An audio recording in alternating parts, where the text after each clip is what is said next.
Now, what Atlas said to us was he was eating fried chicken in the back seat, and Paul was telling him he hated the smell of fried chicken, and that's how the argument started.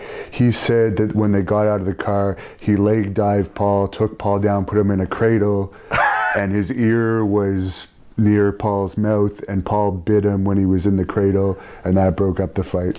First off, you asked Tommy Rich or Paul Orndorff. There was no chicken in the car. This is what started it. That night in Wheeling, West Virginia, Tony Atlas was screaming, and nobody wanted to be around him because he found out that he had to do a job. And he's slamming locker room doors. He's saying, nobody can kick my ass, but maybe Andre the Giant, and I doubt that could even happen. And he's slamming doors, locker room doors, and he says, no, I got to do a job for Dino Bravo. I can't lace my boots up or whatever. And going on, and I don't know if it was Dino Bravo, but he had to do a job for whoever he says. And a couple of minutes later, it's kind of quiet, and I go around, and I was going to say something to Tony, because I like Tony. And I look, and he's got 2 syringes, 3cc syringes, one in each ass cheek, just trying to like show off. So he's taking 6 cc's of, 3 cc's of Deca and 3 cc's of Test. He also told us he only ever took 1 D-ball a day. Ah, gosh, what a lying dog. Oh, gosh. Anyway,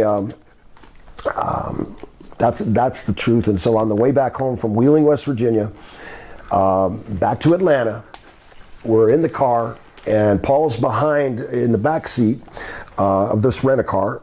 Tommy Rich is behind me, I'm driving, and Tony's in the passenger seat. Well, Paul says, hey, Murdoch, can you move your seat up? You're crunching my legs. And there's another story where that comes from. And all of a sudden, Tony says, don't call me Murdoch, that redneck, blah, blah, blah, blah, blah. He went off on it. He said, don't you ever call me that or I'll kick your ass. Paul said, you ain't gonna kick my ass. He says, bullshit. Brian, you pull the car over and let me show your boy who's the man. And all of a sudden, Tommy's, well, guys, you know, please don't fight. He's almost ready to cry. I said, no, you guys just straighten it out, man. Just be cool and let's get to Atlanta. I'm tired. And Paul says to me, Beep, if you don't pull over, I'm gonna beat your ass. And I said, okay, I'll look and find a place. So I didn't want to fight Paul. So, and he wouldn't have fought me anyway. He's too good of a friend, but he was mad. And Atlas was mad. He was just mad the whole night. He was angry. There was no chicken in the car, none at all. Just that comment about Murdoch. It just hit Tony the wrong way, and because Murdoch was kind of a redneck, prejudiced guy, and everybody knew that. So, you know, Paul wasn't thinking when he said that, and he didn't mean anything bad by it. It was just that when we went into Louisiana, Paul and I, the first time, Killer Carl Cox and Dick Murdoch, whichever one was driving, would pull that bench seat. They were sharing a car. They had a bench seat, and like a big Buick. And they would push it all the way back for these 300-mile trips. And so Orndorff and I would have to sit knee to knee in the back seat. And since we were green, you know, what are we going to do with Murdoch and Carl Cox, you know, 2 big superstars. And, you know, we respected our veterans and of the business. So that's where that came from, just so the audience knows.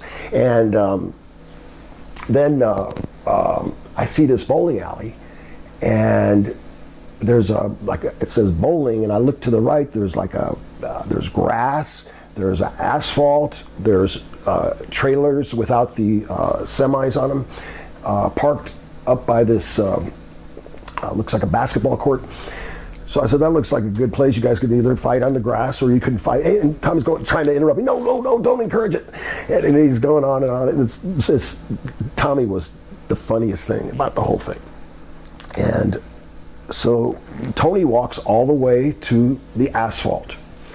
This is at night, but it's lit, it's got lights. And we start walking, and Tommy's saying, no, guys, please don't fight, guys, please don't fight. All of a sudden, they converge on each other like 2 bulls. Paul winds up going behind him and belly to backs him, and they roll make about 2 turns on the concrete, and I can't see Paul's head, and I can't see Tony's head, and all of a sudden I hear, you cheated, you cheated. And Paul goes, and an ear, the whole bottom lobe of his ear shoots off. Now Tommy Rich starts screaming, oh my God, it's an ear. Oh my God, he bit his ear off, and he's crying, and he goes and he grabs, it's his ear, it's his ear. So Tommy's crying. So Paul got off of him because Tony says, he said, my ear's bit off, I quit. And you cheated, you son of a gun. I say, and they lipped off a little bit, but Tony didn't lip off to him that much. Paul was doing more of the lipping to him, and he asked me to hold his crucifix when he got out. He had a gold crucifix, and he gave it to me, and he had a white cut-off tank top and a red pair of University of Spartans football gym pants, and a pair of white tennis shoes and white socks. Very tan, I'll never forget. And when after Tommy Rich picked up that ear, he was literally bawling. I mean, crying hard. And we all get back in the car, and we take Tony to the hospital. Well, on the way there, Tony, man, we better get out again and do it. And Paul says, let's pull over, we'll do it again. Oh, just take me to the hospital, he says. So we get him to the hospital. This is in the Atlanta territory. We take him to the hospital. They said he's got to stay overnight. So we went back to Atlanta. We left Tony there, and he never came back to the territory. The next time we saw each other was in New York. That's the gospel story.